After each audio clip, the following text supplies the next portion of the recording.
ঈদের দিনের সুন্নত প্রথম হলো আগে আগে ঘুম থেকে উঠা। মনে রাখবেন, আগে আগে ঘুম থেকে উঠা। 13টা সুন্নত। আগে আগে ঘুম থেকে উঠা, মেসওয়াক করা।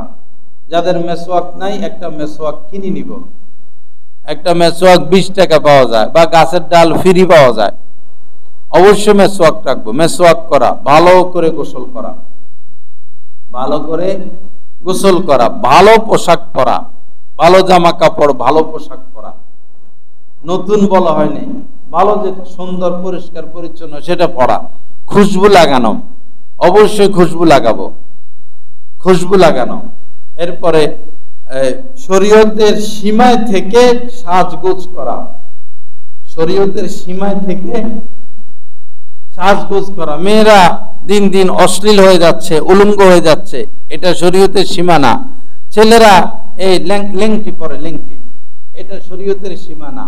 এটা সীমা না, এটা সীমা লঙ্ঘন করা হয়েছে, সীমা লঙ্ঘন করা হয়েছে।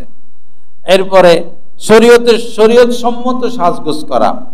কোরবানির ঈদ, ঈদুল আজহার দিন কিছু না খেয়ে ঈদগাহে আসা, কিছু না খেয়ে ঈদগাহে আসা, আগে আগে ঈদগাহে আসা, আগে আগে ঈদগাহে আসা, এক রাস্তা দিয়ে আসা, যাওয়ার সময় আরেক রাস্তা দিয়ে যাওয়া। এবং ঈদুল আজহার দিন তাকবীর জোরে জোরে বলা, সকল মুসলমানের মুখে।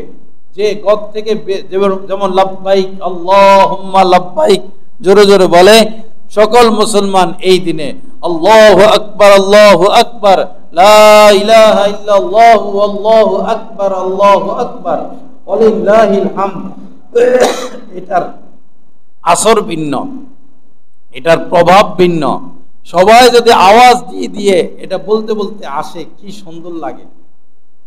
বিধর্মীদের কাছে আল্লাহু আকবারের ধ্বনি চলে গেল, দ্বীনের দাওয়াত হয়ে গেল, ইসলামের দাওয়াত হয়ে গেল। আল্লাহু আকবার, আল্লাহু আকবার, লা ইলাহা ইল্লাল্লাহু আল্লাহু আকবার, আল্লাহু আকবার, ওয়ালিল্লাহিল হামদ। আওয়াজ দিয়ে দিয়ে বলতে বলতে আসা। এরপরে ঈদগাহে আসা। ঈদগাহে ঈদের দিন, এই ঈদগাহে ঈদের দিন এসে ঈদগাহে কোনো নফল না পড়া মাকরুহ। ঈদের নামাজের আগে কোনো নফল নাই। ইমাম সাহেবের পাশাপাশি বসা, খুতবা শুনে যাওয়া, এই নামাজটা শেষ হলে অনেকে চলে যায়, এমন না করা। খুতবা শোনা, খুতবা হবে, এরপরে আমরা যাব। যাওয়ার সময় অন্য রাস্তায় যাওয়া। এরপরে এই তো হলো সুন্নতগুলো। আর আমরা যে কোরবানি দিব, কোরবানির ক্ষেত্রে 4টা রগ কাটতে হয় জন্তু, 4টা রগ। শ্বাসনালী, খাদ্যনালী, শ্বাসনালী, খাদ্যনালী, আর 2টা সারগ আছে। এই 4টা কাটতে হয়, কমপক্ষে 3টা। 3টার নিচে যদি কাটা হয় এটা কোরবানি হয় না, এটা হয়ে যায়, এটা মৃত প্রাণী, এটাকে খাওয়া হালাল হবে না। এবং অবশ্যই আল্লাহর নাম নিতে হবে, বিসমিল্লাহ বলতে হবে। ইচ্ছা করে বিসমিল্লাহ ছেড়ে দিলে এই পশু আর হালাল হয় না। জবাইয়ের ক্ষেত্রে যেটা সুন্নতে মুআক্কাদা, যিনি জবাই করবেন তিনিও কিবলামুখী থাকবেন, আর পশুর চেহারাটাকে কিবলার দিকে রাখা। আমরা তো আকাশের দিকে করি, তো ভালো মতো ধৈরা টৈরা বাইন্দা টাইন্দা পরে চেহারাটা, তার চেহারাটা কিবলার দিকে দিয়ে দেওয়া। জোরে আল্লাহু আকবার বলবেন, পশু আর ব্যথা পাবে না। পশু আর, বৈজ্ঞানিকভাবে এগুলো পরীক্ষা নিরীক্ষা হয়েছে, ব্যথা পায় না। পশু আর ব্যথা পাবে না। যে নড়াচড়া, এটা বাঁচার জন্য করে মূলত। যেটা দেখা যায় অনেক কষ্ট, অনেক ব্যথা, আসলে পায় না, ব্যথা পায় না। তো জোরে আল্লাহু আকবার বলবেন। আল্লাহু আকবারের ধ্বনি তাদের কানে গেলে তারা আল্লাহর নামে নেশাগ্রস্ত হয়ে যায়, আল্লাহর নামে তারা নেশাগ্রস্ত হয়ে যায়, তাদের আর খবর থাকে না। জোরে আল্লাহু আকবার বলবো। আর এই হাত পা 4টা বেঁধে ফেললে হয়, বাঁশ দিয়ে চাপ না দেওয়া, বাঁশ দিয়ে চাপ না দেওয়া। যখন তাকে জবাই করা হবে ওই সময় শোয়ানো, শোয়া বাইন্দা তারে 2 মিনিট, 5 মিনিট, 10 মিনিট রাখা, এটা অন্যায়। যিনি জবাই করবেন তিনি যখন কাছাকাছি আসেন তখন তাকে শোয়ানো, এর আগে শোয়াইয়া তারে কষ্ট দেওয়া এটা ঠিক না। মোটা ধার নাই এরকম ছুরি দিয়া জবাই না করা, ধারালো ছুরি, যেন তার কষ্ট কম হয়, সহজে যেন জবাই হয়ে যায়। অনেক সময় এরকম এরকম এরকম এরকম করে জবাই হয় না, ছুরিতে ধার নাই। প্রয়োজনে যাদের বড় গরু তারা বড় ছুরি নিজেরা ব্যবস্থা রাখবেন। এত বড় গলা আছে, এত বড় গলা, নারিকেল গাছ তাল গাছের মতো গলা, তো এটারে এত ছোট ছুরি দিয়ে কেমনে কি হবে? ব্যক্তিগত ছুরি রাখবেন যেন পশুটার কষ্ট কম হয়। পশু মারা যাওয়ার আগ পর্যন্ত তার হাত পা কাটবেন না, মারা যাওয়ার আগ পর্যন্ত হাত পা কাটবেন না। সে মারা যাবে, সে নিস্তেজ হয়ে যাবে। অনেকে মন করে সে জীবিত, এ হাত কাটা শুরু করে, পরে হে এমনি হাত নাড়া দেয়। এই কষ্টের উপরে কষ্ট না দেয়, তাকে শান্তভাবে দুনিয়া থেকে বিদায় নিতে দেন, তারা আগে তাকে কষ্ট দিবেন না। এরপরে এই এই জবাইয়ের দৃশ্যগুলো ভিডিও না করা, জবাইয়ের দৃশ্যগুলো ভিডিও না করা। যে যেখানে জবাই করবেন আপনার দায়িত্ব, আপনি রাস্তা পরিষ্কার করে দিবেন, ভালো করে পানি মারবেন, খুব ভালো করে পানি মারবেন, কোনো রক্ত যেন এখানে না থাকে, প্রয়োজনে ব্লিচিং পাউডার দিয়ে দিবেন, রাস্তা পরিষ্কার রাখবেন। নাড়ি বড়িগুলো ড্রেনের মধ্যে ফেলে দিবেন না, নাড়ি বড়িগুলো ড্রেনে রাস্তায় ফেলে দিবেন না, ময়লাগুলো এগুলো মাটির নিচে পুঁতে ফেলবেন, অথবা আগে বড় গর্ত করবেন, এখানে রক্ত যাবে, এখানে গোবর টুবর এগুলো ফেলে দিবেন। ড্রেনের মধ্যে যদি গোবর ফেলা হয় ড্রেন যাবে জাম খায়া, পরে এই সমাজে সরকার এসে থাকবে না, এই সমাজে আমি আপনি থাকব। আমাদের দায়িত্ব আমরা পালন করব। আর চামড়াটা মাদ্রাসায় দিয়ে দিবেন, চামড়াটা মাদ্রাসায় দিয়ে দিবেন।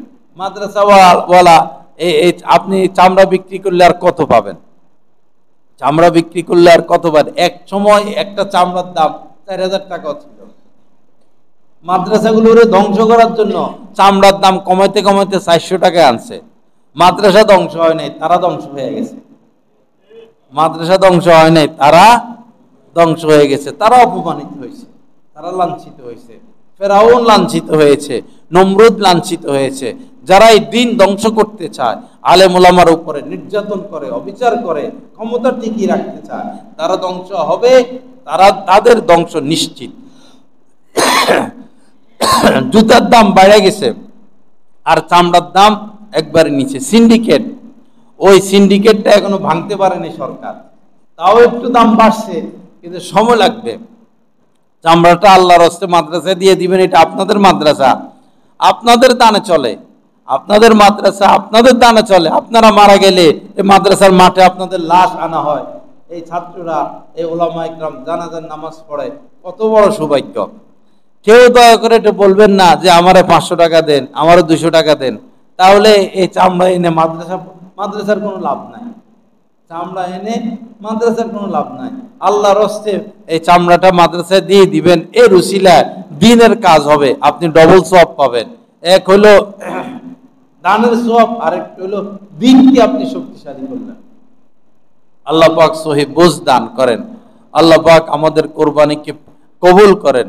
তা আজকে তো আমরা রোজা রাখলামই, বেশিরভাগ মানুষই রোজা রাখছেন। ঈদের রাত্রে ইবাদত করা, যেই দিন মানুষের অন্তর মরে যাবে, যেই দিন মানুষের অন্তর মরে যাবে, যারা 2 ঈদের রাত্রে ইবাদত করবে, সেই দিন তাদের অন্তর মরবে না। অন্তর মরা মানে ঘাবড়িয়ে যাওয়া। কিয়ামতের ময়দানে আযাব গজব দেখে মানুষ ঘাবড়িয়ে যাবে, পেরেশান হয়ে যাবে, অস্থির হয়ে যাবে। কিন্তু যারা 2 ঈদের রাত্রিতে ইবাদত করবে তারা ঘাবড়াবে না, তাদের কিছু হবে না। আরেকটি হলো তাকবীর তাশরিক, এটা ফজর থেকে শুরু হয়েছে।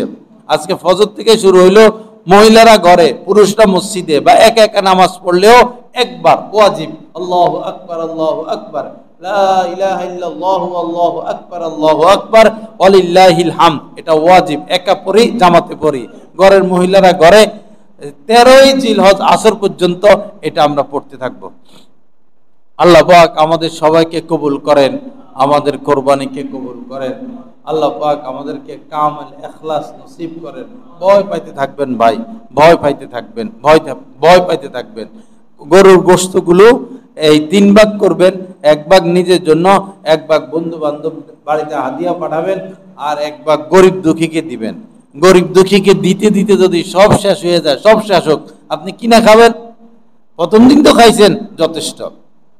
গরিবকে ফিরিয়ে না দেওয়া, গরিবকে ফিরিয়ে না দেওয়া। আল্লাহ রাসূল কোনোদিন কোনো মানুষকে খালি হাতে ফিরিয়ে দেন নাই, কিছু হইলেও দিয়ে দেওয়া। আর মানুষ কি করে, এই হাদিয়া টাদিয়া যে পাঠায়, রগ রেশা, এই যে চর্বি মরবি যেটা খাওয়ার অনুপযুক্ত, এগুলো হাদিয়া পাঠায়। বা এগুলো গরিবরে দিয়ে দেয়, এগুলা না করি আল্লাহ আপনার দিকে তাকায় আছেন, আল্লাহ আপনার দিকে তাকায় আছেন। এই মাল আপনার বাহুবলে আসে নাই, এই মাল আল্লাহ আপনাকে দিছেন। আপনি জাকাত দেওয়ার তৌফিক হয়েছে আপনার, আপনি তো সেজদে পড়ে থাকবেন। ওই বেড়া যে আপনার দুয়ারে আসছে, আপনি তো তার শুকরিয়া আদায় করবেন। এমন সময় আসবে, অচিরে এমন জামানা আসবে, মানুষ জাকাত দেওয়ার লোক খুঁজে পাবে না, মানুষ জাকাত দেওয়ার লোক খুঁজে পাবে না, সদকা দেওয়ার লোক খুঁজে পাবে না, সব ধনী হয়ে যাবে। এই কুলিয়ার চরে স্বর্ণের পাহাড় বাইর হবে, এই আশুগঞ্জের রূপার পাহাড় বাইর হবে, এই বৈরবে তামার পাহাড় বাইর হবে। তখন মানুষেরা যায় যায় বলবে, চোরেরা বলবে, আরে এই সম্পদের জন্য চুরি করতাম, আজকে সম্পদ দিয়ে কি করবো? আজকে ঘরের পাশে স্বর্ণের পাহাড় বাইর হয়েছে। কিয়ামতের আগে জমিন তার সম্পদ কলিজাগুলোকে বের করে দিবে, ভিতরে যা রাখছেন আল্লাহ পাক সব বের হয়ে চলে আসবে। ওই সময় সম্পদ দিয়ে কি করবো আমরা? আল্লাহ পাক সহি বোঝ দান করেন, আল্লাহ পাক আমাদেরকে মাফ করেন, কোরবানিকে কবুল করেন। আমাদের এখানে ঈদের নামাজ হবে ইনশাআল্লাহ। মাঠ তো ইচ্ছা ছিল মাঠে নামাজ হওয়া, তো পরিস্থিতি তো নাই, বৃষ্টি তো। আলহামদুলিল্লাহ আমাদের বড় মাঠ আছে, 1 তলা 2 তলা 3 তলা, প্রয়োজনে ছাদ, প্রয়োজনে ছাদ। পুরা বরুপাশীও যদি আমাদের কমলপুর মাদ্রাসা আসে, আমরা ইনশাল্লাহ ব্যবস্থা নিব আল্লাহর নাম নিয়ে। ছাদ পর্যন্ত ওকে, এরপরে মাদ্রাসা তো আছেই, বৃষ্টি থাকলেও মাদ্রাসার সে ওইটা 5 তলা পর্যন্ত, ওটা 3 তলা পর্যন্ত, এখানে আছে মনে করেন এটা 2 তলা পর্যন্ত সংযোগ আছে, পিছনে আছে। পুরো বরফবাসী বৃষ্টির কারণে নামাজ পড়তে পারে না, অসুবিধা নাই, কমলপুর মাদ্রাসায় চলে আসে, কমলপুর মাদ্রাসায় চলে আসে। ইনশাল্লাহ আমরা সবার ব্যবস্থা করব। আমাদের 7:30টায় নামাজ হবে ইনশাল্লাহ, 7:30টায় নামাজ হবে, বেশি পরেও না বেশি আগেও না, 7:30টায় নামাজ হবে। এর একটু আগে আমরা সবাই চলে আসার চেষ্টা করব। আল্লাহ পাক তাকবীর দিতে দিতে আসবেন, আল্লাহু আকবার আল্লাহু আকবার, সবার মুখে মুখে আল্লাহু আকবার আল্লাহু আকবার, লা ইলাহা। আমরা লাব্বাইক বলতে পারি নাই, লাব্বাইক বলতে পারি নাই, হজে যাইতে পারি নাই, লাব্বাইক বলার স্বাদ আমরা তাকবীর দিয়ে নিব। আল্লাহু আকবার আল্লাহু আকবার, তাকবীরের মাধ্যমে আমরা লাব্বাইকের স্বাদ গ্রহণ করব। আল্লাহ পাক জাল্লা জালালু আমাদের সবাইকে আমল করার তৌফিক দান করেন।